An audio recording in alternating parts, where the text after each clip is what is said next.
कर्मधारय समास की चर्चा के क्रम में आज एक अत्यंत महत्वपूर्ण सूत्र पर विचार किया जाएगा। विशेषणम विशेष्येण बहुलम, यह सूत्र है। कर्मधारय समास करने वाला एक प्रकार से प्रधान सूत्र भी है। इस सूत्र का क्षेत्र भी व्यापक है, इसके प्रचुर उदाहरण मिल जाते हैं। इस सूत्र के द्वारा विशेषणवाचक पद का विशेष्यवाचक पद के साथ बहुलता से समास किया जाता है। बहुलक ग्रहण का क्या तात्पर्य है, क्या औचित्य है, उस पर भी चर्चा की जाएगी। मूल रूप से सूत्र में 3 पद हैं। विशेषणम प्रथमांत, विशेष्येण तृतीयांत, बहुलम प्रथमांत। 3 पद का सूत्र है। चूँकि विशेषण और विशेष्य ससंबंधिक हैं, अर्थात अगर कहीं विशेषण होगा तो निश्चित रूप से विशेष्य भी होगा, और अगर कहीं विशेष्य होगा तो निश्चित रूप से विशेषण भी होगा। इसीलिए एक के ग्रहण से दूसरे का लाभ आक्षेप से हो सकता था। अगर सूत्र बनाते विशेषणम बहुलम, ऐसा सूत्र बनाते तो विशेष्य अर्थ का लाभ आक्षेप से ही हो जाता, स्वतः आ जाता। ये न बिना यत अनुपपन्नम तत्तेन आक्षिप्यते, जिसके बिना जो अनुपपन्न है, असिद्ध है, उसका उससे आक्षेप हो ही जाता है। पीनोयम देवदत्त है दीवान भुंक्ते इत्यादि इसका उदाहरण प्रसिद्ध ही है। तो जब विशेषण से ही विशेष्य का लाभ आक्षेप से हो सकता था, और इसी प्रकार से अगर विशेषण बहुलम सूत्र बनाते तो भी विशेष्य का लाभ हो जाता, या विशेष्येण बहुलम ऐसा भी सूत्र बना देते तो भी विशेषण का लाभ हो ही जाता। तो दोनों का जो ग्रहण किया गया है वो स्पष्ट प्रतिपत्ति के लिए किया गया है, इस प्रकार से भी समझा जा सकता है। इसी प्रकार से कुत्सितानि कुत्सनहि इत्यादि सूत्रों में भी व्यवस्था है। अगर कुत्सित है तो निश्चित है वहाँ पर कोई कुत्स्यमान है, तभी उसकी कुत्सा हो रही है, या फिर कुत्स्यमान है तो निश्चित है वहाँ पर कुत्सन विद्यमान है, कुत्सा का हेतु विद्यमान है। इसलिए एक का ग्रहण करने से ही दूसरे का आक्षेप से लाभ हो सकता था। दोनों का ग्रहण करना स्पष्ट प्रतिपत्ति के लिए है, इस प्रकार से समझा जा सकता है। अब सूत्र पर विचार किया जाए तो पहला शब्द है विशेषण। विशेषण का मतलब क्या हुआ? तो विशिष्यते येन तद विशेषणम, विशिष्यते येन तद विशेषणम। विउपसर्ग पूर्वक शिष धातु से, शिष असर्वोपयोगी धातु है, उससे कर्ण अर्थ में लिट प्रत्यय कर दिया जाता है। तो विशिष्यते येन तद विशेषणम, यह इसकी व्युत्पत्ति हुई, अर्थात जिससे विशेषित किया जाए वह विशेषण हुआ। इतरस्मात् व्यावर्तकम, जो किसी को किसी भिन्न पदार्थ से क्या कर दे, अलग कर दे, व्यावृत्त कर दे, अलग कर दे, इसलिए इसको भेदक कहा जाता है। विशेषण को क्या कहा जाता है? भेदक। इसलिए आचार्य जी ने वृत्ति में उस विशेषणम का अर्थ लिखा भेदकम। विशेषणम भेदकम इतरस्माद् व्यावर्तकम, जो दूसरे से किसी को अलग कर दे उसको कहते हैं विशेषण। और जो व्यावृत्ति होगा, जिसको अलग किया जाएगा, वह होता है विशेष्य। विशेष्यम भिन्नत्वेन ज्ञायमानम, जो व्यावृत्ति होगा, जिसको विशेषण अलग करेगा, वह अलग होने वाला जो होगा वह विशेष्य कहलाता है। तो वो हो गया भेद्य। विशेष्य का ही दूसरा नाम क्या है? भेद्य। तो जहां पर एक भेदकवाचक पद होगा, एक भेद्यवाचक पद होगा, दोनों में समानाधिकरण्य होगा, एकार्थ वृत्तित्व रूप समानाधिकरण्य होगा, दोनों का एक ही अर्थ होगा, तो उनका इस सूत्र के द्वारा बहुलता से समास कर दिया जाएगा। उन 2 पदों का वो दोनों सुबंत होने चाहिए। ससुपा का अधिकार ही है, सुबंतम सुबंतेन समस्यते, तो उनका इस सूत्र के द्वारा समास कर दिया जाता है। यह सूत्र का मूल अर्थ है। तो अब जैसे उदाहरण के लिए इन्होंने दिया नीलोत्पलम, वृत्ति पढ़िए तो भेदकम समानाधिकरणेन भेद्येन बहुलम प्राग्वत, कि भेदकम, भेदकम अर्थात विशेषणम, समानाधिकरणेन एकार्थवाचकेन अपरेण विशेष्यवाचक पदेन बहुलम प्राग्वत, बहुलता से समास को प्राप्त हो जाता है। उदाहरण क्या देते हैं? नीलम उत्पलम नीलोत्पलम। नीलम उत्पलम इति नीलोत्पलम, नीलम च तत् उत्पलम च, ऐसा विग्रह बनाया जाए या नीलम उत्पलम इस प्रकार से विग्रह बनाया जाए, दोनों प्रकार से विग्रह बनाया जा सकता है। तो नीलम उत्पलम, यहाँ पर नील और उत्पल यह दो पद हैं। इसमें जो नील है वह विशेषण है और जो उत्पल है वह विशेष्य है, क्योंकि जो नील है वह नील वर्ण का वाचक होते हुए नीलाश्रय जो द्रव्य है उत्पल कमल उसका भी वाचक है, और वह नील पद कमल को, उत्पल मतलब कमल को पीत आदि से व्यावृत्त भी कर रहा है। कैसा कमल? तो नीला कमल, नील गुण की उपस्थिति करा रहा है। नीलाश्रय जो कमल है उसी की उपस्थिति करा रहा है, उससे भिन्न पीताश्रय पीला हरा इत्यादि जो कमल है उससे उसकी निवृत्ति करा दे रहा है। तो यहाँ पर विशिष्यते येन तद विशेषणम भेदकम इतरस्मात् व्यावर्तकम इत्यादि व्युत्पत्ति से जो नील हुआ वह विशेषण हो गया, भेदक हो गया, और जो उत्पल है वह विशेष्य हो गया, वह व्यावर्त्य है, उसको अलग कर दिया। पीत आदि से किस प्रकार के उत्पल का ग्रहण होगा? जो नीला है। नील शब्द से मतु प्रत्यय किया जाता है, गुणवचनेभ्यो मतुपो लुगिष्टः, कि नील शब्द केवल नील गुण का ही वाचक नहीं है, बल्कि नीले गुण वाला जो उत्पल है उसका वाचक है। नीलम अस्य अस्ति इति नीलम है, नीले गुण वाला वो कौन होगा? उत्पल होगा, तभी दोनों का एक समानाधिकरण्य आएगा। जो नील है वही उत्पल है, जो उत्पल है वही नील है, समानाधिकरण्य हो गया, एकार्थ वृत्तित्व हो गया, और नील के द्वारा पीत आदि गुणों की व्यावृत्ति करा दी गई, और जो नील गुणाश्रय उत्पल है उसका ही ग्रहण कराया गया। तो इस प्रकार से नील व्यावर्तक हो गया, भेदक हो गया, और उत्पल व्यावर्त्य हो गया, भेद्य हो गया, विशेषण हो गया नील, विशेष्य हो गया उत्पल। दोनों का समानाधिकरण्य होने से विशेषणम विशेषण बहुलम सूत्र के द्वारा समास हो गया, नीलोत्पल बन गया। एक देश नील सु उत्पल सु अलौकिक विग्रह हो जाएगा। नील सु उत्पल सु में अलौकिक विग्रह में समास करके एक देश प्रादिप समास हो जाएगा, प्रादिप संज्ञा शुभलुक संधि हो जाएगी तो नीलोत्पल बन जाएगा। एक देश विकृत न्याय न फिर प्रादिप संज्ञा सु अम और उसको पूर्व रूप इत्यादि होकर के नीलोत्पलम, यह समस्त पद निष्पन्न हो जाता है, नीलोत्पलम। आगे अब इसमें एक चर्चा यह है कि जिस प्रकार से नील पद यह विशेषण बन रहा है और पीतादि उत्पलों से एक उत्पल विशेष को व्यावृत्त करता हुआ केवल नील गुणाश्रय उत्पल का बोधक हो रहा है, ठीक उसी प्रकार से उत्पल पद भी तो विशेषण बन सकता है। उत्पल जो कमल है वह भी तो घटपट आदि से नील की व्यावृत्ति करा सकता है। उत्पल पद केवल नील का ही ग्रहण कराएगा, उससे भिन्न घटपट आदि से उस नील की व्यावृत्ति करा सकता है। तो विशेषण तो यहाँ पर उत्पल भी बन सकता है, जो विशेष्य जिसको हम विशेष्य कोटि में रख रहे हैं उत्पल को, वह भी विशेषण कोटि में आ सकता है। तो जब विशेषण कोटि में उत्पल आ जाएगा तो उस अवस्था में तो फिर इसका पूर्व निपात होना चाहिए, क्योंकि विशेषणवाचक हो जाएगा उत्पल और विशेष्यवाचक हो जाएगा नील।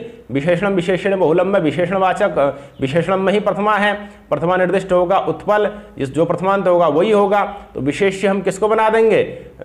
नील को। विशेषण बना देंगे उत्पल को, इसलिए उत्पल नीलम ऐसा भी प्रयोग बनेगा क्या है? तो कहते हैं कि इसके बारे में टीकाकारों ने विवेचन किया, लिखा कि जहां पर नीलोत्पलम इत्यादि स्थल में एक जाति शब्द होगा और दूसरा गुण शब्द होगा या क्रिया शब्द होगा।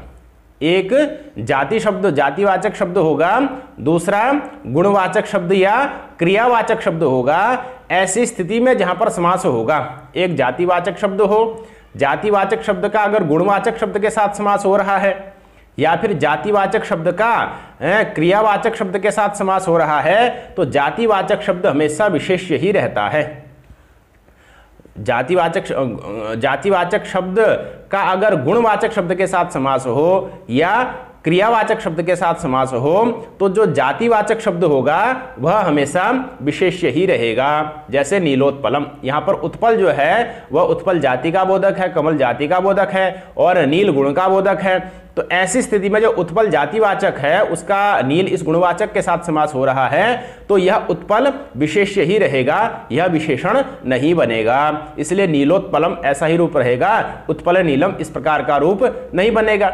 इसी प्रकार से जातिवाचक शब्द के साथ अगर क्रियावाचक जातिवाचक शब्द का अगर क्रियावाचक शब्द के साथ समास हो रहा हो तो भी वहां पर जो जातिवाचक शब्द है वह विशेष्य ही रहता है। जैसे पाचक ब्राह्मणः, पाचकश्च असौ ब्राह्मणश्च, इस प्रकार से विग्रह करें तो ब्राह्मण जो है वो ब्राह्मण जाति का बोधक है, पाचक जो है वो क्रियावाचक शब्द है। तो जहां पर जातिवाचक शब्द का क्रियावाचक शब्द के साथ समास होगा वहां पर जातिवाचक शब्द ही विशेष्य रहेगा।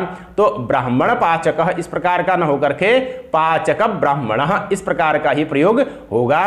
तो ये एक व्यवस्था है कि जातिवाचक शब्द का अगर गुणवाचक शब्द के साथ समास होगा तो जातिवाचक शब्द हमेशा विशेष्य रहेगा। जातिवाचक शब्द के साथ का अगर क्रियावाचक शब्द के साथ समास होगा तो जो जातिवाचक शब्द है वह हमेशा विशेष्य ही रहेगा, तो उसका परम ही प्रयोग होगा क्योंकि विशेषण का ही पूर्व प्रयोग होना है। तो नीलोत्पलम पाचक ब्राह्मणः इसी प्रकार से प्रयोग होगा, उत्पल नीलम ब्राह्मण पाचकः इस प्रकार से प्रयोग नहीं होता है। लेकिन जहां पर दोनों गुण शब्द आ जाएं, मान लिया समास कर रहे हैं विशेषण विशेषण बहुलम से, अब या फिर वहां पर अगर दोनों ही क्या आ गए, गुण शब्द आ गए, दोनों ही गुणवाचक शब्द आ जाएं, या फिर दोनों ही क्रियावाचक शब्द आ जाएं, या फिर एक गुणवाचक शब्द आ जाए और एक क्रियावाचक शब्द आ जाए। अगर दोनों गुणवाचक शब्द आ जाएं या दोनों क्रियावाचक शब्द आ जाएं या फिर एक गुणवाचक आ जाए और एक क्रियावाचक आ जाए तो ऐसी स्थिति में अनियम होता है। ऐसी स्थिति में आप किसी को भी विशेषण बना सकते हैं और किसी को भी विशेष्य बना सकते हैं। जैसे अगर दोनों गुणवाचक आ जाए तो कहा खंजश्च कुब्जश्च, खंज मतलब लंगड़ा और कुब्ज मतलब जो कुब्ज रोगग्रस्त है, जिसको किसी के पीठ में इत्यादि कुब्ज रोग हो जाता है, तो खंज भी गुणवाचक है, कुब्ज भी गुणवाचक है। तो इनका जब समास करेंगे तो आप दोनों को विशेषण बना सकते हैं और दोनों को विशेष्य भी बना सकते हैं। तो खंज कुब्जः, कुब्ज खंजः, इस प्रकार से दोनों प्रयोग किए जा सकते हैं क्योंकि यहां पर दोनों ही गुणवाचक हैं। और अगर दोनों क्रियावाचक आ जाएं, पाठक पाचकः, पाठकश्च पाचकश्च, यहाँ पाठक भी क्रियावाचक पठन क्रिया का वाचक और पाचक भी पाकक क्रिया का वाचक, तो ऐसी स्थिति में दोनों को विशेषण विशेष्य भाव दोनों में किसी को भी का भी हम बना सकते हैं। तो पाचक पाठकः और पाठक पाचकः इस प्रकार से रूप बनाया जा सकता है। अब एक गुणवाचक हो एक क्रियावाचक हो तो ऐसी स्थिति में भी कामाचार है। खंज पाचकः, खंज हो गया गुणवाचक, पाचक हो गया क्रियावाचक, तो यहां पर भी खंज पाचकः पाचक खंजः इस प्रकार से प्रयोग किए जा सकते हैं। तो जहां दोनों गुणवाचक शब्द आ जाएं, जहां दोनों क्रियावाचक शब्द आ जाए या एक गुणवाचक हो एक क्रियावाचक हो तो वहां पर हम कामाचार है अपनी इच्छा से किसी को भी विशेषण बना सकते हैं और जिसको विशेषण बना देंगे वह पूर्व में आ जाएगा। लेकिन जहां पर एक सामान्य जातिवाचक शब्द हो और एक विशेष जातिवाचक शब्द हो, जहां पर एक सामान्य जातिवाचक शब्द हो और एक विशेष जातिवाचक शब्द हो तो वहां पर आपका जो जाति विशेषवाचक शब्द होगा वह तो हमेशा विशेषण ही बनेगा और सामान्य जातिवाचक शब्द विशेष्य बनेगा। जैसे सिंसपा वृक्षः, सिंसपा एक विशेष जाति है, वृक्ष एक सामान्य जाति है, तो यहां पर जो सामान्य जाति है वह विशेष ही रहेगी और जो विशेष जातिवाचक शब्द है वह तो आपका विशेषण बनेगा। तो सिंसपा वृक्ष इस प्रकार का रूप बन जाता है। इसके अतिरिक्त अयोध्या नगरी, कैलासाद्रि इत्यादि जो शब्द होते हैं, अयोध्या चासव नगरी, अयोध्या नगरी इत्यादि या फिर कैलासाद्रि मंदिराद्रि इत्यादि शब्द होते हैं, ये सब संज्ञा शब्द हैं। अयोध्या कैलाश मंदिर इत्यादि ये सब संज्ञा शब्द हैं और इन संज्ञा शब्दों के साथ समास जब होता है तो ये संज्ञा शब्द हमेशा विशेषण ही रहते हैं स्वभावात, स्वाभाविक रूप से इन संज्ञा शब्दों का हमेशा विशेषण के रूप में ही उपयोग किया जाता है, इनको विशेष्य कोटि में नहीं रखा जाता। तो इस प्रकार से यह सूत्र विशेष विशेषण भाव को लेकर के समास करता है और इसका क्षेत्र व्यापक होने के कारण से इसके उदाहरणों की बहुलता रहती है। लेकिन कहाँ पर विशेष्य का पूर्व निपात करना है, कहाँ पर विशेषणवाचक का पूर्व निपात करना है, या कहाँ विशेषण का पूर्व प्रयोग करना है, कहाँ विशेष्य का पूर्व प्रयोग करना है, इसके बारे में व्यवस्था दे दी गई है, जो कि पाठ में बता भी दी गई है। तो इन बातों का ध्यान रखा जाए तो विशेष्य विशेषण वाचक पदों में समास करने में और पूर्व निपात इत्यादि की व्यवस्था में कठिनाई नहीं आएगी। तो इसी विवेचन के साथ विशेषणम विशेषण बहुलम का बहुलक ग्रहणात् कहते हैं कि बहुलक ग्रहणात् क्वचिन नित्यम, सूत्र में बहुलक ग्रहण किया गया है। अब विभाषा का अधिकार है ही है, और जब विभाषा का अधिकार आ ही रहा है तो विभाषा का अधिकार होते हुए भी एक पक्ष में नीलम उत्पलम बन जाएगा, वाक्य रह जाएगा, और एक पक्ष में नीलोत्पलम तो बन ही जाना है। तो बहुलक ग्रहण करने के सूत्र में आवश्यकता क्या है? तो बहुल की तो महिमा अपने आप में विचित्र होती ही है, उसका चमत्कार यहाँ भी देखने को मिलेगा। बहुलक ग्रहणात् क्वचिन नित्यम कह रहे हैं कि कृष्ण सर्प, ये उदाहरण है, कृष्णश्चासौ सर्पश्च, कृष्णश्चासौ सर्पश्च। अब यहाँ पर भी विशेषणम विशेषण बहुलम सूत्र के द्वारा समास हो रहा है। तो यहाँ पर एक पक्ष में वाक्य होना चाहिए था, कृष्णश्च असौ सर्पश्च, ऐसा वाक्य भी होना चाहिए था। तो कह रहे कि नहीं, यहाँ पर कृष्णश्च असौ सर्पश्च यह वाक्य नहीं होगा, कृष्ण सर्प ऐसा ही वाक्य होगा। एक विशेष जाति का सर्प होता है जिसको कृष्ण सर्प कहते हैं। तो यहाँ पर इसका लौकिक विग्रह नहीं बनेगा, वाक्य में प्रयोग नहीं होगा। कृष्णश्च असौ सर्पश्च ऐसा नहीं कहा जा सकता भाषा में। क्या बोलना होगा? कृष्ण सर्प, ऐसा ही बोलना होगा। समस्त पद से ही वो अर्थ आ रहा है। तो यहां पर क्वचिन नित्यम, यहां पर क्या होगा? यह समास नित्य ही हो जाएगा। और क्वचिन न, और कहीं प्राप्त है तो वो होगा ही नहीं। जैसे रामो जामदग्न्यः, रामो जामदग्न्यः, यहां पर समास तो प्राप्त है क्योंकि राम ये विशेषण है, जामदग्न्यः ये विशेषी है। रामो जामदग्न्यः में राम से किसको लेना है? परशुराम को। जामदग्नि से किसको लेना है? परशुराम को। जमदग्नि के अपत्य पुत्र हुए जामदग्नि परशुराम। तो ऋषि जमदग्नि के पुत्र कौन है? परशुराम जामदग्नि कहलाते हैं। तो जो राम है वही जामदग्नि है, जो जामदग्नि है वही राम है। विशेष विशेषण भाव होने के कारण से विशेषण विशेषण बहुलम सूत्र से समास प्राप्त था। लेकिन बहुलक ग्रहण बलात् सूत्र में क्वचित प्रवृत्ति ही, क्वचित अप्रवृत्ति ही, क्वचित विभाषा, क्वचित अन्य देव। तो क्वचित अन्य देव का तात्पर्य क्या हो गया? कृष्ण सर्प हमें अन्य ही हो गया। अन्य हो गया मतलब नित्य समास हो गया, और जबकि अनित्य समास था। और रामो जामदग्नि हमें क्वचित अप्रवृत्ति ही है, रामो जामदग्नि हमें इसकी प्रवृत्ति ही नहीं हुई, प्रवृत्ति नहीं हुई। तो राम जामदग्नि ऐसा प्रयोग नहीं किया जा सकता। रामो जामदग्नि इस प्रकार से व्यस्त प्रयोग ही होगा, वाक्य में प्रयोग ही होगा। राम जामदग्न्यः इस प्रकार से समस्त प्रयोग नहीं किया जा सकता।